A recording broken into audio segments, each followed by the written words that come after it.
Vamos por esta segunda parte de nuestro estudio del libro de Joel. Habíamos quedado en el capítulo 1, versículo 14.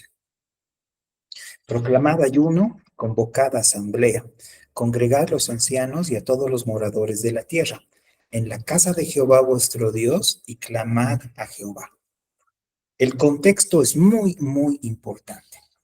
Acabamos de saltar todo el capítulo 1, específicamente el verso 4, donde nos habla del ataque de la oruga, el saltón, el revoltón y la langosta. Esto es extremadamente importante. Este ataque ha acabado prácticamente con la vida espiritual de la congregación. Este ataque ha mermado fuertemente lo que es la alegría, le hace el mosto, lo que son los recursos, le hace el trigo, y lo que es la vida espiritual de la iglesia, le hace el aceite o la presencia de aceite. Esa simbología, hermanos, es muy importante para entender el resto del libro. Ahora, el versículo 14 es la reacción que nosotros, como cabezas de la iglesia, como pastores y cabezas de familia, también tenemos que tener. Y la reacción es proclamar ayuno. Tenemos que ayunar. Ayunar significa el nivel de oración en el cual tú estás orando y estás clamando la presencia de Dios, esperando en el Señor una respuesta. Eso es el ayuno, eso es el verdadero ayuno, no otra cosa. No es una liturgia, no es una actividad religiosa, sino es realmente la meta de la relación con Dios de una persona que se acerca al Señor realmente buscando y esperando una respuesta palpable. Versículo 15. Ay del día, porque cercano está el día de Jehová, el día del Señor. Vendrá como destrucción por el Todopoderoso. Verso 16. No fue arrebatado el alimento delante de nuestros ojos, la alegría y el placer de la casa de nuestro Señor. El grano se pudrió debajo de los terrones. Los graneros fueron asolados, los alfolís destruidos, porque se secó el trigo. Cómo gimieron las bestias, cuán turbados anduvieron en los atos de los bueyes, porque no tuvieron pastos. También fueron asolados los rebaños de las ovejas. Verso 19. A ti, oh Jehová, clamaré, porque fuego consumió los pastos del desierto y llama abrazó todos los árboles del campo. Hermanos, cuando nosotros oramos, y esto es una cosa que podríamos discutir en el caso de que hubiéramos personas católicas acá, ¿no? A veces la Iglesia Católica, y lamentablemente esto es una cosa que de alguna manera está entrando poco a poco al mundo evangélico, eh, la Iglesia Católica gira en torno al tema de la presencia de santos. Esos santos son esas estatuas de yeso, esa presencia de personas que tienen un nivel espiritual superior a nosotros, pero evidentemente inferior a Dios. Y las personas tienen la idea de que acercarse al Padre, acercarse a Dios, es algo demasiado difícil. O sea, yo no soy digno de orar a Dios. Entonces Dios prevé eso y Dios dice, Jesús dice, el que me ha visto a mí, ha visto a Dios. Entonces nosotros vemos en el Nuevo Testamento de que todo lo que pidiéramos en el nombre de Jesús os será dado, dice la palabra. Estoy parafraseando, por supuesto. Pero a pesar de eso, las personas dicen, Jesús, el Hijo, también es demasiado santo y es demasiado difícil poder acercarnos a Él. Entonces la Iglesia Católica aparece con la figura de la Virgen María y entonces un católico normal dice, es más fácil acercarnos a la Madre de Jesús para que María pueda interceder por nosotros. Y hay personas que ya estamos en el campo de la idolatría que inclusive dicen, esta Santa María, entre comillas, es demasiado nivel para nosotros, espiritualmente hablando. Entonces vamos a buscar otros santos. La Iglesia Católica, desde el descubrimiento de América, ha tenido el cuidado de poder meterse en la cultura americana. Y realmente no les ha ido mal, ¿no? Porque después de 500 años de que está América como tal, repúblicas, países, etcétera, sigue estando presente la Iglesia Católica. Y lo interesante es que ellos han hecho ¿qué? Han ido a ciertas regiones y han buscado milagros, entre comillas, comprobados o no comprobados, y han hecho que ciertas personas puedan santificarse. Entonces resulta que María es un nivel muy superior a ti y no quieres acercarte a ella, pero resulta que los apóstoles también son demasiado superiores, pero resulta que en tu pueblo hay una persona que ha sido santificada, una persona como tú que ha sido beatificada. En otras palabras, se hace una iglesia, se hace una estatua ahí y ya estás en la presencia de un preste. Acá, en el libro de Joel, lo dice muy claro y muy puntual. Dice, verso 19, a ti, solo a ti y nada más que a ti, Jehová el Padre, clamaré, porque fuego consumió los pastos del desierto y llama abrazó los árboles del campo. ¿Qué quiere decir? A ti voy a clamar, Señor mío, porque ya no tengo nada. No hay santos, no hay santificación, no hay ni siquiera ofrenda o libación, solamente estamos tú y yo, Señor. Eso es lo que dice el verso 19. Vamos a arreglar las cosas con mis rodillas en el piso. Ya ni siquiera probablemente tengo salud. Piensen en Job. Esto es la radiografía de lo que Job podría haber estado pensando el momento en que se arrodilla y decide buscar a Jehová. Verso 20. Las bestias del campo bramarán también a ti. Bramar significa ese sonido ensordecedor que hacen los animales cuando están buscando comida y no la encuentran. Eso es el bramido. Porque se secaron los arroyos de las aguas y fuego consumió las praderas del desierto. Capítulo 2. Tocad trompeta en Sión. Sión es la ciudad santa de Dios. Dad alarma en mi santo monte. Tiemblen todos los moradores de la tierra, porque viene el día de Jehová, porque está cercano. Día de tinieblas, de oscuridad, día de nube y de sombra. Como sobre los montes se extiende el alba, así vendrá un pueblo grande, fuerte. Semejante a él no lo hubo jamás, ni después de él lo habrá en años y muchas generaciones. Delante de él consumirá fuego, tras él abrazará llama como el huerto del Edén. Será la tierra delante de él y detrás de él como desierto asolado. Ni tampoco habrá quien de él escape. Y acá Joel posiblemente se está refiriendo a la aparición de Babilonia, a la aparición de los asirios, a la aparición de todos estos pueblos, todas estas culturas, incluyendo los romanos, los cuales han ido a devastar a Israel. Y realmente son ejércitos humanos, ejércitos de reinos idólatras, los cuales el Señor utiliza y llega a usar a manera de jueces. ¿Para qué? Para juzgar la incredulidad y la infidelidad de su propio pueblo. Verso 4, su aspecto como aspecto de caballos y como gente de a caballo correrán, son ejércitos. Verso 5, como estruendo de carros saltarán sobre las cumbres de los montes, como sonido de llama de fuego que consume hojarasca. Como pueblo fuerte dispuesto para la batalla, delante de él temerán los pueblos, se pondrán pálidos todos los semblantes, como valientes correrán, como hombres de guerra subirán al muro, cada cual marchará por su camino y no torcerá su rumbo.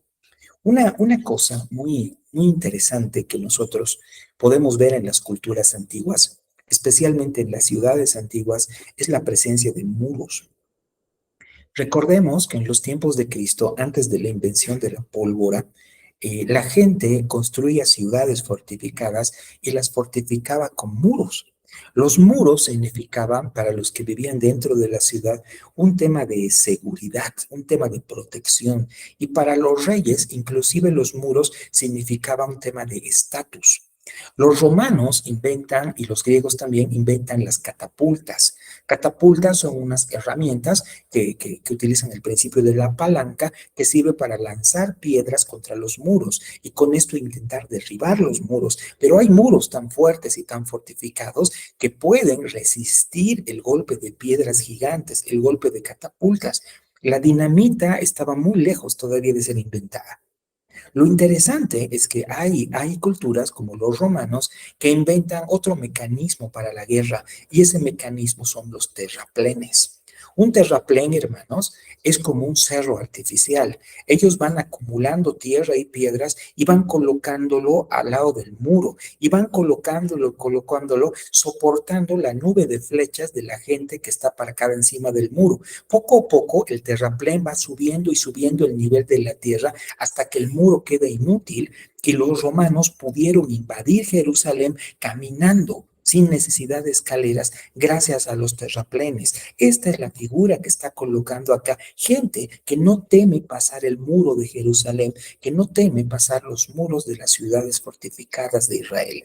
Esa presencia de muros es todo lo que nosotros le podemos llamar seguridad humana.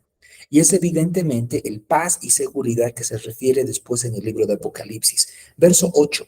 Ninguno estrechará a su compañero, cada uno irá por su carrera, y un cayendo sobre la espada, no se herirán. Irán por la ciudad, correrán por el muro, subirán por las casas, entrarán por las ventanas a manera de ladrones. Está describiendo todo lo que iba a ser la invasión a Jerusalén. Delante de él, de este ejército, temblará la tierra, se estremecerán los cielos, el sol, la luna se oscurecerán y las estrellas retraerán su esplendor. Versículo 11. Jehová dará su orden delante de este su ejército, porque muy grande es su campamento, fuerte es el que ejecuta su orden, porque grande es el día de Jehová y muy terrible, ¿quién podrá soportarlo? Por si acaso, hay algunos comentaristas que interpretan todos estos hechos como un ejército de ángeles que Dios está mandando. No, no, no, no. Estos hechos se refieren a muchos acontecimientos históricos que iban a ir pasando, que van pasando a lo largo de los 2000 años de historia de Israel. E interesantemente esto, todo, absolutamente todo cuadra y la meca de estas cosas es el punto que pasa en el año 70 después de Cristo, en el momento en que el emperador Tiberio se le ocurre invadir Jerusalén para finalmente destruir el último de los templos, el segundo templo. Las cosas, cuando vas trabajando a través de una línea divisoria entre lo que dice la palabra y lo que finalmente sucede desde el punto de vista histórico, realmente tienen una riqueza enorme. Verso 12. Por eso, pues, ahora dice Jehová, convertíos a mí con todo vuestro corazón, con ayuno, lloro y lamento. Rasgad vuestro corazón y no vuestros vestidos, y convertíos a Jehová vuestro Dios, porque misericordioso es, clemente, tardo para la ira y grande en misericordia, y que duele del castigo. Como les decía el otro día, a veces no tenemos la costumbre de predicar estos libros de profetas menores. Y la gente que ha predicado esto posiblemente ha sacado el capítulo 2, verso 12, 13 y 14, lo ha sacado de contexto y les gusta predicar esto, ¿no? Les gusta predicar diciendo que nuestro Dios es tardo para la ira y grande en misericordia. Y no está mal. Pero si ves todo el contexto es una raíz de cosas que lleva al ser humano a arrodillarse, a reconocer la presencia de Dios y a aclamar a Él por ese perdón y esa misericordia. Tú jamás clamarías ante un Dios que tú sabes que es un Dios lleno de ira y un Dios que ni siquiera se duele de su creación y tampoco le interesa demasiado la reacción que tú tengas porque tu castigo ya está, ya está en pleno proceso de ejecución. Si nosotros podemos clamar a Dios, es que Dios todavía nos ha dado una tiz de esperanza que todavía estamos vivos y que todavía nuestro castigo no ha caído sobre nosotros. Ese es el momento de clamar. La Iglesia Católica tiene una figura que se llama la figura de la extrema unción. Cuando va un sacerdote católico y toma la mano de una persona que está a punto de morir y prácticamente hace un pequeño rito entregando esa alma para que sea recibida por Dios.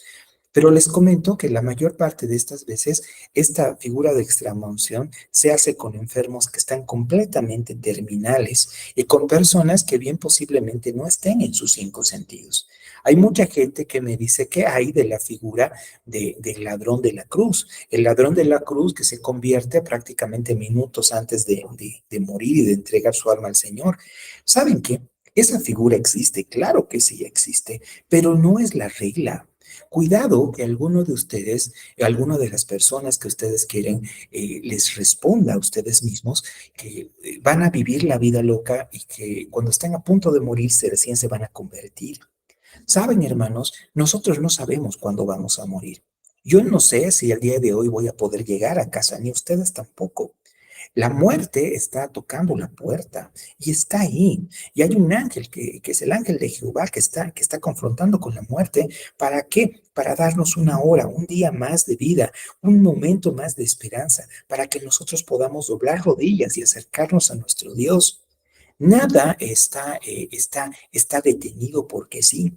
Hay personas que tienen la bendición de vivir hasta los 80, 90 años y son personas impías. Y son personas que realmente viven vidas desordenadas, son personas perversas, malvadas. Pero ¿qué pasa con estas personas? Posiblemente los últimos meses de vida llegan a la presencia del Señor, se convierten y se van directamente a su presencia, directamente al cielo. Y hay otras personas que increíblemente se convierten a los 15, 16, 18 años y justamente después de convertirse, al año siguiente se van a la presencia del Señor. Ambas personas van cumpliendo un plan determinado. Ambos tipos de personas, el que se convirtió al final de su vida o el que se ha convertido en la flor de la vida y ha tenido muchos años para servir al Señor en esta tierra, ambas personas están siguiendo su propio propósito. No hay una regla de ninguna manera, de ninguna forma. El Señor tiene un plan determinado para cada uno de nosotros y cada uno de nosotros se ha acercado al Señor en su momento.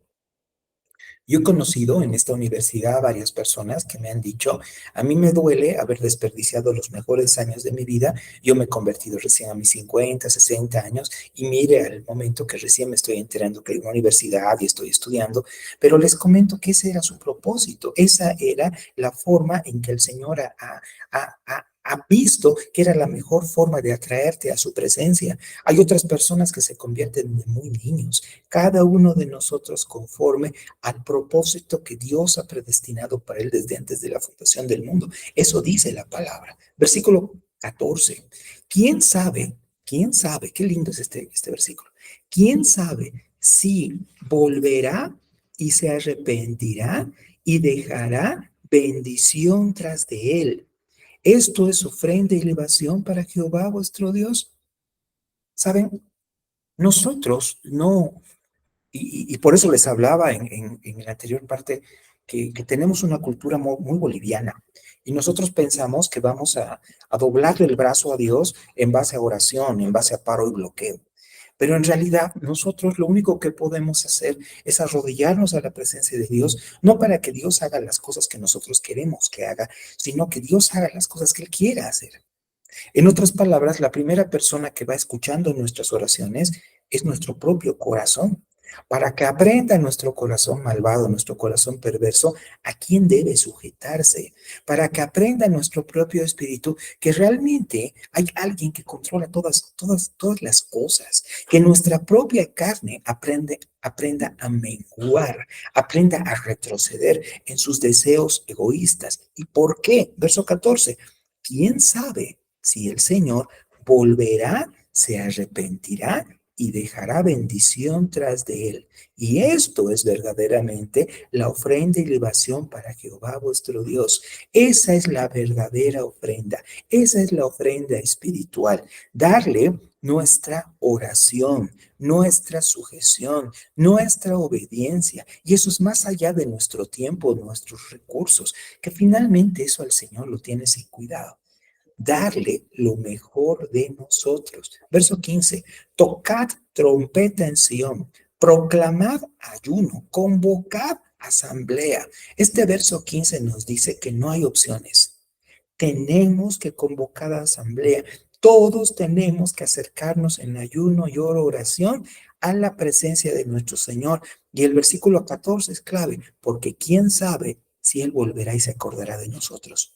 Verso 16, reunid al pueblo, santificad la reunión, juntad a los ancianos, congregad a los niños, a los que maman, salga de su cámara el novio, de su tálamo la novia. Entre la entrada y el altar lloren los sacerdotes, ministros de Jehová, y digan, perdona, oh Jehová, a tu pueblo. Perdona, Jehová, a tu pueblo. No entregues el oprobio de tu heredad para que las naciones se enseñoreen de ella. Porque ¿qué han de decir los pueblos? ¿Dónde está su Dios? Y Jehová solicitó por su tierra, perdonará a su pueblo. Responderá Jehová y dirá a su pueblo, he aquí yo os envío pan, mosto, aceite, seréis saciados de ellos y nunca más os pondré en aprobio entre las naciones. Este tipo de respuestas es verdaderamente lo que a la congregación le hace tener una razón de ser. Porque ponle acá, congregación, una de las cosas más duras de la iglesia cristiana en nuestro tiempo es que el mundo pueda venir a mofarse de nosotros. Y que se mofen de mí no tengo ningún problema, pero que se mofen de mi Dios es algo muy doloroso.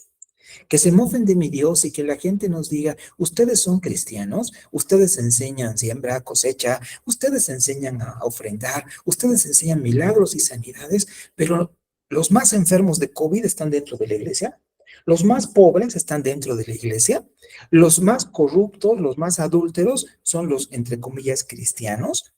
¿Saben que eso es no solamente de quedar mal uno, sino hacer quedar mal a nuestro Señor?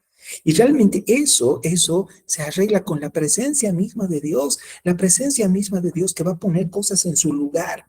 Verso 18, Jehová solícito por su tierra nos va a perdonar. Responderá Jehová y dirá a su pueblo, he aquí yo os envío pan, mosto, aceite, seréis saciados de ellos. Todo lo que se ha perdido, el Señor nos lo empieza a devolver. ¿Por medio de qué? De esa oración. ¿Por medio de qué? De esa intervención divina, de esa intervención divina que nosotros con nuestra oración y ayuno estamos buscando permanentemente. Nunca más os pondré en oprobio entre las naciones. Nunca más la gente va a decir y va a hablar mal de su iglesia. Nunca más.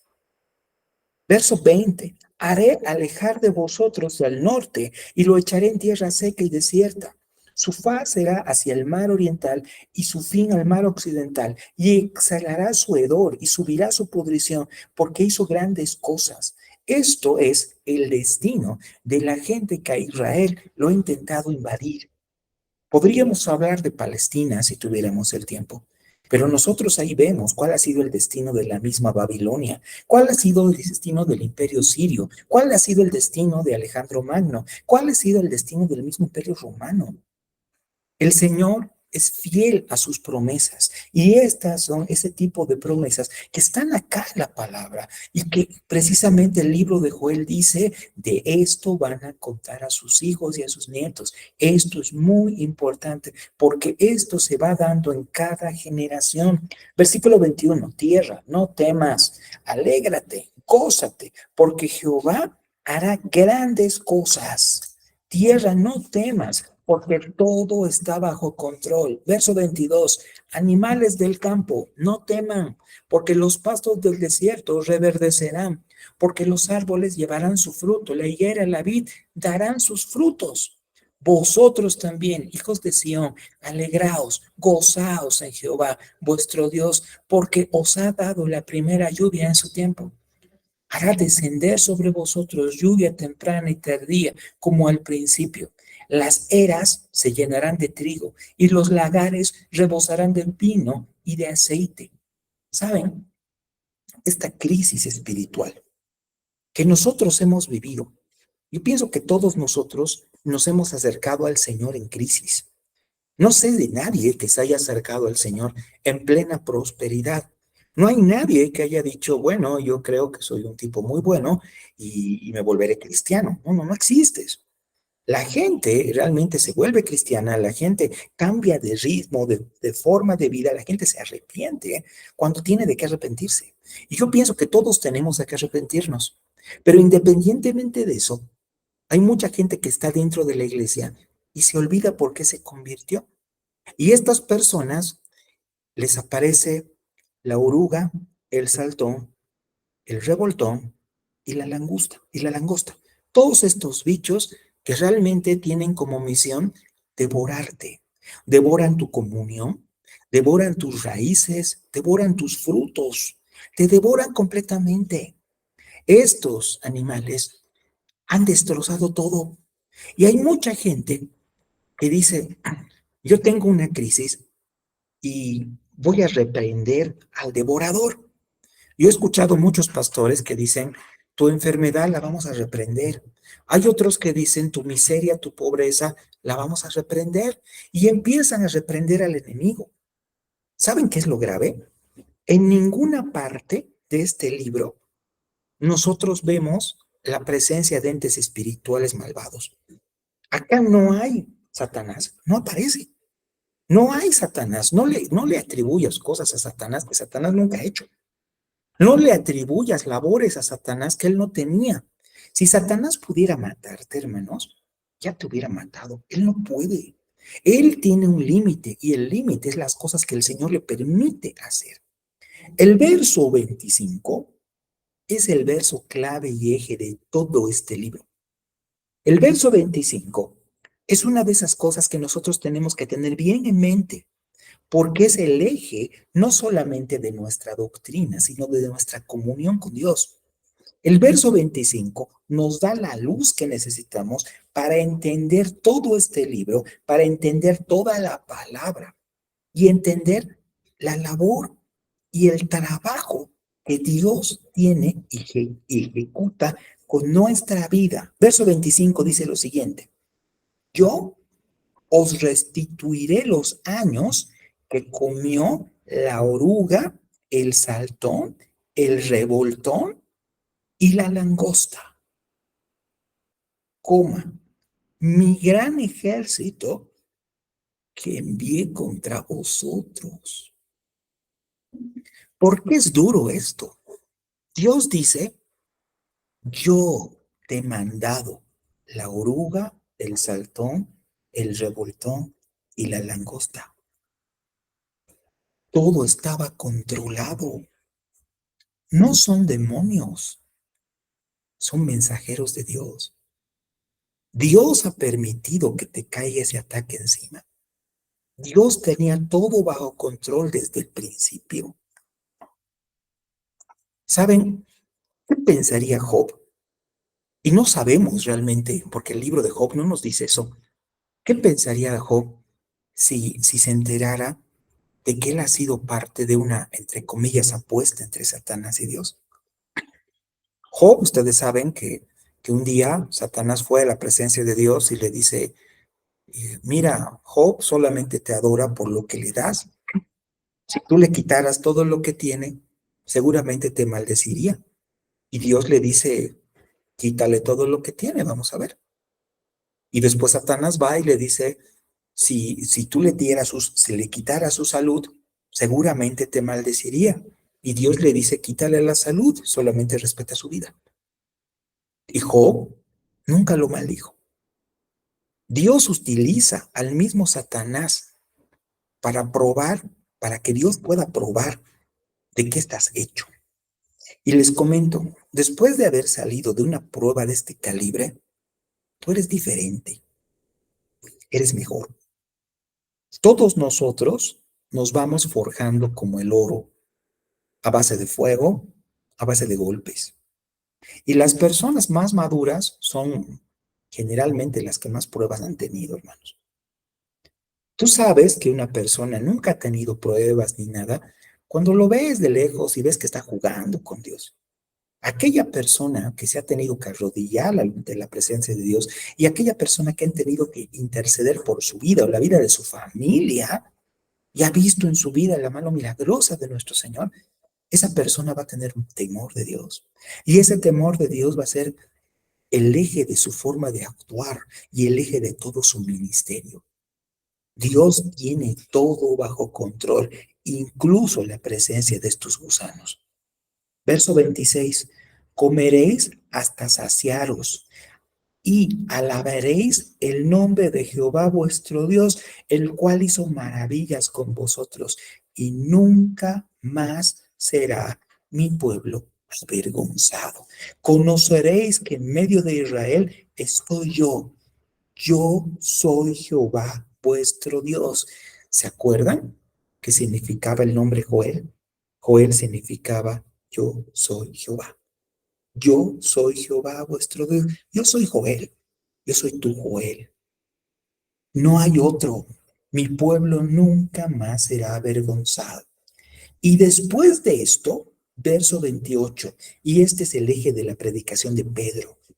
Después de todo esto, después de la prueba, después de la maldad, después de que Dios haya permitido que todo se te queme, después de que el ejército invasor haya venido y haya hecho lo que ha querido contigo, después de todo esto y sobre todo después de la restitución de todo delante de Dios, después de esto, verso 28, derramaré mi espíritu sobre toda carne.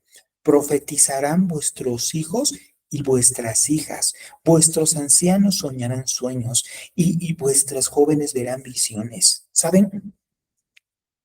La palabra profecía, profetizar en este contexto, no significa, y olvídense que el concepto ese que enseña mucha gente de que la profecía se refiere a ir adivinando el futuro, ni mucho menos. Profetizar, profecía, significa textualmente hablar a nombre de Dios.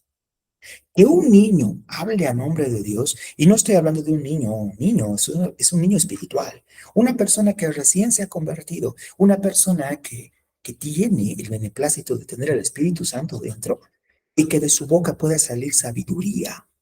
Esto es lo que acá Joel nos dice. Estos niños, estas niñas, estos tus hijos y tus hijas van a poder profetizar. Y no solo eso, tus ancianos van a soñar sueños. Hermanos, que un anciano sueñe un sueño, ¿qué significa? Un sueño significa tener un anhelo, un propósito, una visión, una misión en la vida. Nosotros estamos en una cultura en la cual una persona después de 70 años ya solamente tiene que ir a cobrar los bonos del gobierno y listo. Yo conozco pastores que a sus 70 y pico años en las congregaciones los han jubilado, ya no los dejan ni predicar. Son personas, especialmente las hermanas, que lo único que hacen es dejarles ir a los grupos de oración, ya no los toman en cuenta.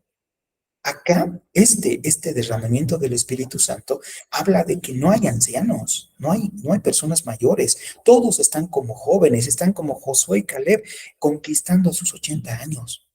Eso es lo que promete la palabra. Vuestros jóvenes también van a ver visiones. Nosotros a veces desconfiamos mucho de los jóvenes. Porque hay pastores que me dicen, yo no puedo nombrar a este joven líder, anciano, porque es soltero. Entonces voy a esperar a que se case para que asuma sus responsabilidades.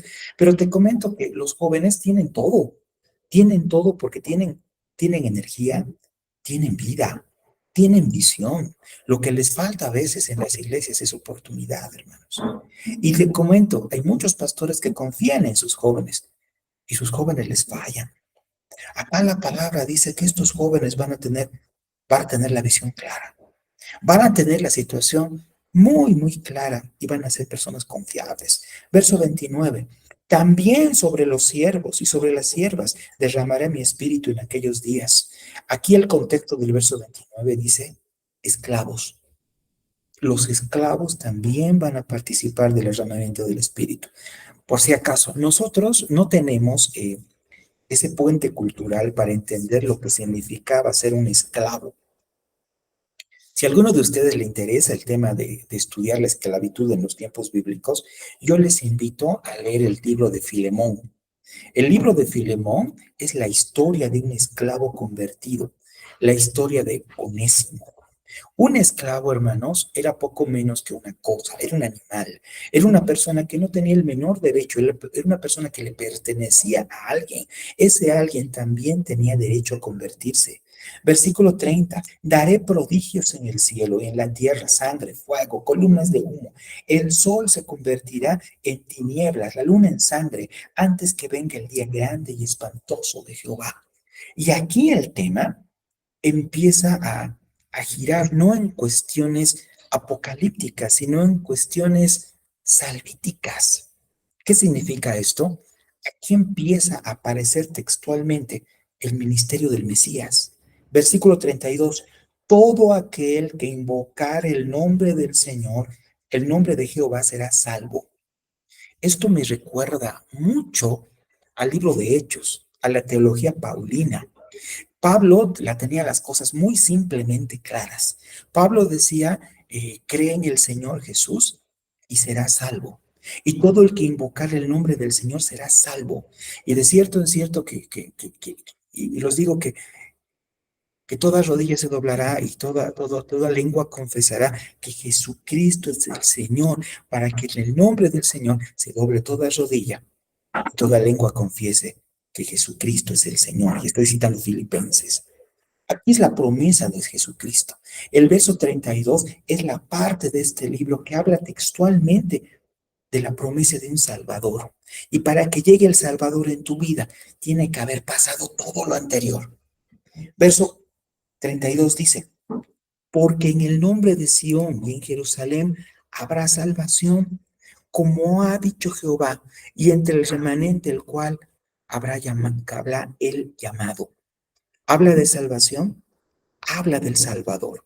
El capítulo 3, el capítulo 3 es mucho más complejo de poder encajar en toda la teología que acabo de poner, porque el capítulo 3 ya habla de un Señor que rompe la estructura de ser el Dios de Israel y empieza a mandar su Salvador al resto de las naciones.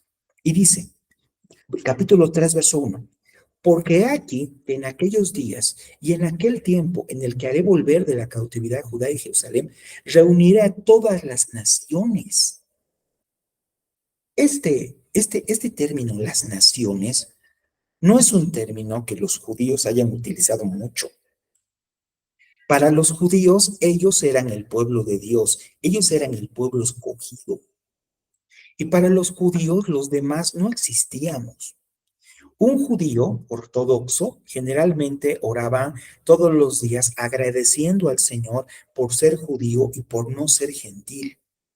Un judío decía, Dios Jehová, el Dios de Abraham, Isaac y Jacob, es mi Dios y no tiene nada que ver con estos incircuncisos. Jesús no tenía esa, entre comillas, discriminación. Jesús podía predicar a samaritanos. Hubo en el ministerio de Jesús inclusive centuriones romanos que se arrodillaban ante su presencia. Jesús manda a sus discípulos a predicar a todas las naciones. Los viajes de Pablo son increíblemente transculturales. El mandamiento para nosotros como iglesia es salir del esquema de Israel como nación y realmente que todas las naciones puedan conocer al Señor Jesús. Y el verso 2 dice, reuniré a todas las naciones y las haré descender al valle de Josafat. Josafat significa el Señor juzga. Todas las naciones van a ser juzgadas con la misma vara, con la misma medida. Israel no va a tener ningún tipo de privilegio ahí. Allí entraré en juicio con ellas a causa de mi pueblo y de Israel, mi heredad. El principal juicio ahí va a ser cómo nosotros, como naciones, como tal, hemos llegado a tratar al pueblo de Dios. Hay muchas personas que realmente hoy en día hay un gran debate acerca de lo que está pasando en Tierra Santa y acerca de todo el papel que están jugando los palestinos. Y realmente Naciones Unidas se ha dividido prácticamente entre países que están a favor y en contra. Por alguna razón Bolivia está a favor de Palestina. O sea, estoy hablando desde el punto de vista institucional. La visa a los judíos se les ha quitado en Bolivia prácticamente desde la entrada del gobierno de Evo Morales. Pero acá dice que las naciones van a dar cuentas acerca de esto. Y lo que les estoy diciendo es muy fuerte. Las naciones van a dar cuentas acerca de esto, acerca de todo lo que ha pasado con Israel en este relato y en lo que va a venir. Echaron suerte sobre mi pueblo, dieron los niños por ramera y vendieron las niñas por vino para beber. Y también, ¿qué tengo yo con vosotros, Tiro y Sidón, y todo el territorio de Filistea?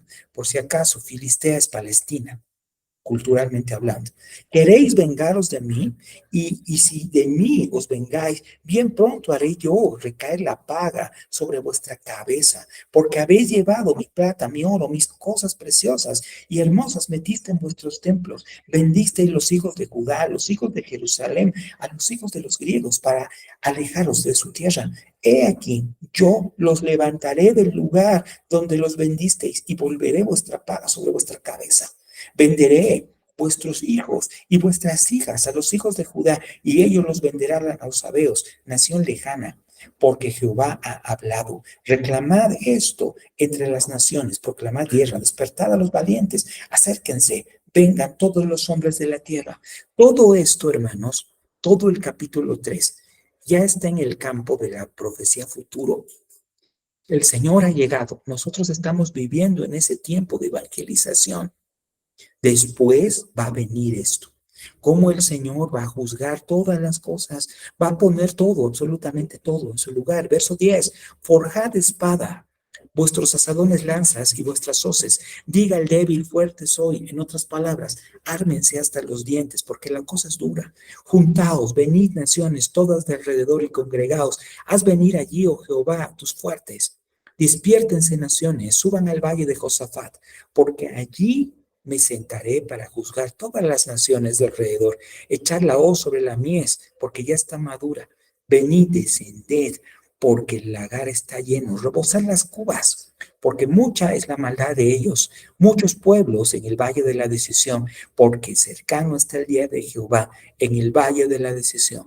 El sol y la luna oscurecerán, las estrellas retraerán su esplendor, y Jehová rugirá desde Sión y dará su voz desde Jerusalén. Temblarán los cielos, la tierra, pero Jehová será la esperanza de su pueblo y la fortaleza de los hijos de Israel. Verso 17. Y conoceréis que yo soy Jehová vuestro Dios, que habito en Sión, mi santo monte, y Jerusalén será santa, y los extraños no pasarán más por ella. Sucederá en aquel tiempo que los montes destilarán mosto, vino, y los collados fluirán leche, y por todos los arroyos de Judá correrán aguas, y saldrá una fuente de la casa de Jehová, y regará el valle de Sittim. Egipto será destruido, Edom será vuelto en desierto asolado, porque la injuria ha hecho de los hijos de Judá, porque derramaron en su tierra sangre inocente. Pero Judá será habitada para siempre, Jerusalén por generación y generación, y limpiaré la sangre de los que no había limpiado, y Jehová morará en Sión. Nosotros, como congregación, a veces estamos muy acostumbrados a tratar de manejar y entender versículos aislados. Y realmente entender todo esto es sinónimo de tratar de ajustar, por un lado, a nuestra propia teología.